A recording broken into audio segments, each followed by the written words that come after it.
ಆರಂ ಸುದ್ದಿ ಕನ್ನಡ ಸುಸ್ವಾಗತ. ನೀವು ಆರಂ ಸುದ್ದಿ ಕನ್ನಡ ವೀಕ್ಷಿಸುತ್ತಿದ್ದೀರಿ. ಬೆಳಗಾವಿ ವಿಧಾನಸಭೆಯ ಚಳಿಗಾಲದ ಅಧಿವೇಶನ ಆರಂಭವಾಗಿದೆ.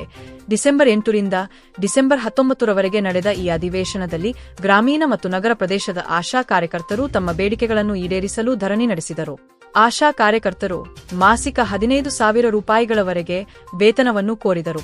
ಆರೋಗ್ಯ ಮತ್ತು ಕುಟುಂಬ ಕಲ್ಯಾಣ ಸಚಿವ ದಿನೇಶ್ ಗುಂಡೂರಾವ್ ಅವರು ಸರ್ಕಾರವು ಆಶಾ ಕಾರ್ಯಕರ್ತರಿಗೆ ವೇತನದ 40% ಕಾಯ್ದಿರಿಸಿದೆ ಎಂದು ಹೇಳಿದ್ದಾರೆ. ಕೇಂದ್ರ ಸರ್ಕಾರವು ಉಳಿದ 60% ನೀಡುವ ನಿರೀಕ್ಷೆಯಿದೆ. ನಾವು ದೆಹಲಿಯಲ್ಲಿ ಕೇಂದ್ರ ಸರ್ಕಾರದೊಂದಿಗೆ ಈ ವಿಷಯವನ್ನು ಪದೇ ಪದೇ ಚರ್ಚಿಸಿದ್ದೇವೆ. ನಗರ ಪ್ರದೇಶದಲ್ಲಿರುವವರಿಗೆ 1,000 ಕಮ್ಮಿ ಬರ್ತಾ ಇತ್ತು. ಅದನ್ನು ನಾವು ಏಕರೂಪಕ್ಕೆ ತಗೊಂಡು ಬಂದು ಆಮೇಲೆ ನಾವು ಇನ್ನೂ 1,000 ರೂಪಾಯಿ ಕೇವಲ ಏನು ಡಿಮೆನ್ಸ್ ಇನ್ಸೆಂಟಿವ್ ಪ್ರಕಾರ ನಾವು ಇವ್ರು ಕೊಟ್ಟರೆ ಇವ್ರು ಮತ್ತೆ 1,000 ರೂಪಾಯಿ ಕಮ್ಮಿ ಆಗಿರೋದು ಅವರಿಗೆ ನಗರದ ಆಶಾ ಕಾರ್ಯಕರ್ತರಿಗೆ. ಆದ್ಮೇಲೆ ಏನಾಯ್ತು ಅಂತ ಹೇಳಿದ್ರೆ ನಾವು ಕೇಂದ್ರ ಸರ್ಕಾರದ ಜೊತೆ ಮಾತನಾಡ್ತಾ ಇದ್ವಿ.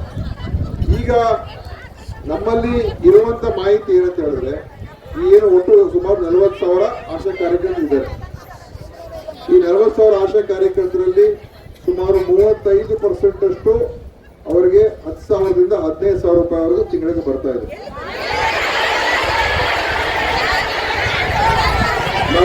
ನಾವು ತಿಂಗಳಿಗೆ ಎಷ್ಟು ಗೌರವಧನ ಕೊಡ್ತೀವಿ ನಮಗೆ ಕಾಲವನ್ನು ನಾವೇ ತಿರುಗಿಸ್ತಾರೆ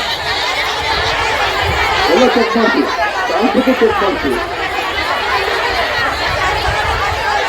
ಕೆಲವರಿಗೆ 15,000 ಕೂಡ ಪ್ರತಿಭಟನೆ ಮಾಡಿ ನಾವು ಆಯುರ್ವೇದಲ್ಲೂ ಕೂಡ 1,000 ರೂಪಾಯಿ ಹೆಚ್ಚು ಮಾಡಬೇಕು ಅಂತ ತೀರ್ಮಾನ ಮಾಡಿಕೊಂಡಿದ್ದು.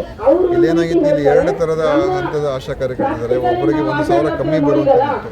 ಸೊ ಅವ್ರಿಗೆ 23,000 ನಮ್ಮ ಇದರ ಪ್ರಕಾರ ಒಂದು 23 ಹೆಚ್ಚು ಕಡಿಮೆ ಸಾವಿರ ಆಶಾ ಕಾರ್ಯಕರ್ತರಿಗೆ 1,000 ಹೆಚ್ಚು ಮಾಡೋದು. ಉಳಿದಿರತಕ್ಕಂಥವ್ರದ್ದು ನಾವು ಹೆಚ್ಚು ಮಾಡಬೇಕು ಅಂತ ಇದ್ದು ಅದು ಅವ್ರ ಮಧ್ಯೆ ಇನ್ನೊಂದು 1,000 ವ್ಯತ್ಯಾಸ ಇವರಿಬ್ಬರ ಮಧ್ಯೆ ಆಗಿರೋದು. ಆಮೇಲೆ ನಾವು ಕೇಂದ್ರಕ್ಕೂ ಕೂಡ ನಾವು ಮನವಿ ಮಾಡಿದ್ದು, ನೀವು ಯಾಕಂದರೆ ಇದು ಅನೇಕ ಎಲ್ಲ ಯೋಜನೆಗಳು ಅನುಷ್ಠಾನ ಮಾಡ್ತಾ ಇರುವಂಥದ್ದು, ಕೇಂದ್ರದ ಯೋಜನೆ ಕೂಡ ಇವರೇ ಮಾಡ್ತಾ ಇದ್ದಾರೆ. ನೀವು ಏನು ಕೂಡ ಹೆಚ್ಚು ಮಾಡಿಲ್ಲ, ಇಷ್ಟು ವರ್ಷಗಳಾಗೋಯಿತು. ಆಮೇಲೆ ಚರ್ಚೆ ಮುಖಾಂತರ 1,500 ರೂಪಾಯಿ ಹೆಚ್ಚು ಮಾಡ್ತೀವಿ ಅಂತ ಅವರು ತೀರ್ಮಾನ ಮಾಡಿದ್ದಾರೆ. ಆದರೆ ಅದರ ಹೆಚ್ಚುವರಿ ಹಣವನ್ನು ಇನ್ನೂ ಕೂಡ ನಮಗೆ ಕೊಟ್ಟಿಲ್ಲ ಅಥವಾ ಇನ್ನೂ ಸ್ಪಷ್ಟ ಆದೇಶ ಕೂಡ ಬಂದಿಲ್ಲ. ಸೊ ನಾವು ನಮ್ಮ ಶೇರ್ ಏನಿದೆ ಕೊಡೋದಕ್ಕೆ ನಮ್ಮ ದುಡ್ಡು ಇಟ್ಕೊಂಡಿದ್ದೀವಿ. ಯಾಕಂದರೆ ನಾವು ಸುಮಾರು ಆ ಸಂದರ್ಭದಲ್ಲಿ 40 ಕೋಟಿ ರೂಪಾಯಿ ಅಧಿಕ ಹಣ ಆಗುತ್ತೆ ಅಂತ ನಾವು ಕಳೆದ ಆಯುವ್ಯದಲ್ಲಿ ಆಶಾ ಕಾರ್ಯಕ್ಕೆ 40 ಕೋಟಿ ರೂಪಾಯಿ ಅಧಿಕ ಹಣ ಇಟ್ಕೊಂಡಿದ್ದು. ಅದರಲ್ಲಿ ಸುಮಾರು 20-23 ಕೋಟಿ ರೂಪಾಯಿ ಈಗ ನಾವು ಈ ವರ್ಷ ಖರ್ಚು ಮಾಡ್ತೀವಿ. ಒಂದು 27 ಕೋಟಿ ರೂಪಾಯಿ ಸೇವಿಂಗ್ಸ್ ಇದೆ ಆ ಅಕೌಂಟಲ್ಲಿ. ಆದರೆ ನಾವು ಇದಕ್ಕೆ ಉಪಯೋಗಿಸ್ಕೋಬೋದು ಅಂತ. ಯಾಕಂದರೆ ನಮ್ಮ ಕಾಂಟ್ರಿಬ್ಯೂಷನ್ ಕೇಂದ್ರ ಸರ್ಕಾರ ಕಾಂಟ್ರಿಬ್ಯೂಷನ್ ಆದರೆ ಅದು ಸರಿ ಹೋಗ್ತದೆ, ನಮ್ಮ ಕಾಂಟ್ರಿಬ್ಯೂಷನ್ ಕೂಡ ಅದ್ರ ಕೊಡ್ಬೋದು ಅಂತ. ಈಗ ಅವ್ರು ಇನ್ನೂ ಕೂಡ ನಮಗೆ ಘೋಷಣೆ ಮಾಡಿದ್ರು ಮೀಟಿಂಗಲ್ಲಿ, ಆದರೆ ಇನ್ನೂ ಅಧಿಕೃತವಾಗಿ ನಮಗೆ ಅದಿನ್ನೂ ಸ್ಪಷ್ಟವಾಗಿ ಬಂದಿಲ್ಲ. ಅದಕ್ಕೆ ನಾವು ಮಾತಾಡ್ತಾ ಇದ್ದೀವಿ. ಆವಾಗ ಅದು ಬಂದರೆ ಅವ್ರದ್ದು ಏನಿದೆ ಎಲ್ಲರದ್ದು 1,500 ಹೆಚ್ಚಾಗ್ತದೆ. ಮತ್ತು ಉಳಿದಿರ್ತಕ್ಕಂಥದ್ದಕ್ಕೆ ನಾವು ಖಂಡಿತ ಅವ್ರನ್ನ ಕರೆಸಿದ್ದೀನಿ ನಾಳೆ. ಬೇರೆ ಇನ್ನೇನು ಕೆಲವು ತಾಂತ್ರಿಕ ಸಮಸ್ಯೆಗಳು ಅದ್ರ ಬಗ್ಗೆ ಎಲ್ಲ ಚರ್ಚೆ ಮಾಡ್ತೀವಿ. ಮತ್ತು ಇನ್ನೇನು ಬೇಡಿಕೆಗಳಿದೆ ನೋಡ್ಬಿಟ್ಟು ನಾನು ಅವ್ರ ಜೊತೆ ಚರ್ಚೆ ಮಾಡಿ ಮತ್ತು CM ಅವ್ರ ಜೊತೆ ಚರ್ಚೆ ಮಾಡಿ. ಈಗ ಸಹಜವಾಗಿ ಭಾಷಣದಲ್ಲಿ 15,000 ಅಂದಾಗ ಸಾಕಷ್ಟು ಜನ ಅಷ್ಟು ಸಿಗ್ತಾನೆ 500 15,000 ನಮ್ಮಲ್ಲಿ 32% ಇಲ್ಲ ಅಂತ ಹೇಳಿ 32-33% ಆಶಾ ಕಾರ್ಯಕರ್ತರಿಗೆ 10ರಿಂದ 15,000 ಬರ್ತಾ ಇದೆ.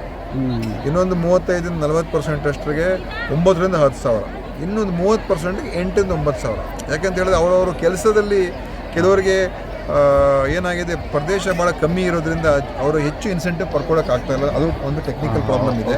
ಇದೆಲ್ಲ ಸ್ವಲ್ಪ ಅದಕ್ಕೆ ನಾವು ಸರಿಪಡಿಸ್ತಕ್ಕಂಥ ಕೆಲಸನ ಮಾಡ್ತೀವಿ. ಅದನ್ನೆಲ್ಲ ನಾಳೆ ಕರೆಸಿದ್ದೀನಿ ಅವ್ರ ಜೊತೆ ಚರ್ಚೆ ಮಾಡಿ ಮತ್ತು CM ಅವ್ರ ಜೊತೆ ಚರ್ಚೆ ಮಾಡಿ. ಬಹುತೇಕರಿಗೆ ಅಷ್ಟು ನೀವು ಹೇಳಿದ್ರೆ ಸಿಗ್ತಿಲ್ಲ ಅನ್ಸುತ್ತೆ ಸರ್. ಭೌತಿಕ ಪ್ರದೇಶ ಜನಸಂಖ್ಯೆ ಕಮ್ಮಿ ಇರೋದ್ರಿಂದ ಅವ್ರಿಗೆ ಇನ್ಸೆಂಟಿವ್ ಮೇಲೆ ದುಡ್ಡು ಬರ್ತದೆ. ಹೆಚ್ಚು ಜನರಿಗೆ ಸೇವೆ ಕೊಟ್ಟರೆ ಅವಾಗಷ್ಟು ಅವ್ರಿಗೆ ಇನ್ಸೆಂಟಿವ್ ದುಡ್ಡು ಬರ್ತದೆ. ಜನನೇ ಕಮ್ಮಿ ಇದ್ಬಿಟ್ರೆ ಅವ್ರಿಗೆ ಹಣ ಕಮ್ಮಿ ಆಗಿಬಿಡ್ತದೆ. ಅದು ಒಂದು ಕಾರಣ. ಇನ್ನೂ ಏನು ಬಂದಿಲ್ಲ ಅಲ್ಲ, ಅವರು ಈಗ ಹೇಳಿದ ಮೇಲೆ ಅವರು ಅದನ್ನು ಪಾಲಿಸಬೇಕು. ನಮ್ಮ ಕಡೆಯಿಂದ ನಾವು 40% ಕೊಡೋದಕ್ಕೆ ನಾವು ತಯಾರಾಗಿದ್ದೀವಿ.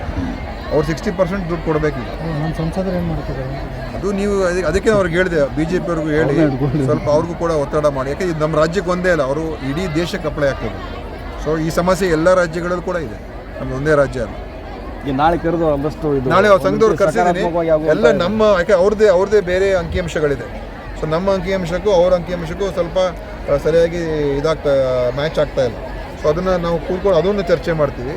ಮತ್ತು ಅವ್ರದ್ದು ಇನ್ನು ಬೇರೆ ಇನ್ನೇನು ಸಮಸ್ಯೆಗಳು ಅದನ್ನು ಕೂಡ ಕೇಳಿಕೊಂಡು ನಂತರ CM ಅವ್ರ ಹತ್ರ ಮಾತಾಡಬೇಕು. ಯಾಕೆ ಇದೆಲ್ಲ ಅಂತಿಮವಾಗಿ ಮುಖ್ಯಮಂತ್ರಿಯವರ ಹಂತದಲ್ಲೇ ತೀರ್ಮಾನ ಆಗಬೇಕು. ಸರ್ ನಾಳೆ ಫೈನಲ್ ಆಗುತ್ತೆ ನಾಳೆ ಫೈನಲ್ ಆಗುತ್ತೆ ಅಂತ ಹೇಳೋಕ್ಕಾಗಲ್ಲ. ನಾಳೆ ಚರ್ಚೆ ಮಾಡ್ಕೊಳ್ತೀವಿ, ಆಮೇಲೆ ಸಿ ಎಮ್ ಜೊತೆ ಮಾತಾಡ್ಕೊಂಡು, ಯಾಕಂದರೆ ಈಗ ಇನ್ನು ಈ ಅಧಿವೇಶನ ಆದ ನಂತರ ಏನು ಜನವರಿಯಲ್ಲಿ ಆಯುರ್ವೇದ ಬಗ್ಗೆ ಚರ್ಚೆ ಮಾಡ್ತಾರಲ್ಲ, ಆ ಸಂದರ್ಭದಲ್ಲಿ ನಾವು ಇದನ್ನೆಲ್ಲ ಆದರೂ ಮುಖ್ಯಮಂತ್ರಿ ನಾನು ನಾಳೆ ನಾಡಿದ್ದೇ ಕೇಳ್ತೀನಿ ಈ ಥರ ಎಲ್ಲ ಸಮಸ್ಯೆ ಇದೆ, ಏನು ಮಾಡಬೇಕು ಅಂತ ಕೇಳಿ ಅವ್ರದ್ದು ಮಾತಾಡಿದ ನಂತರ ತಿಳಿಸ್ತೀನಿ. ಓಕೆ ಸರ್, ಇವತ್ತು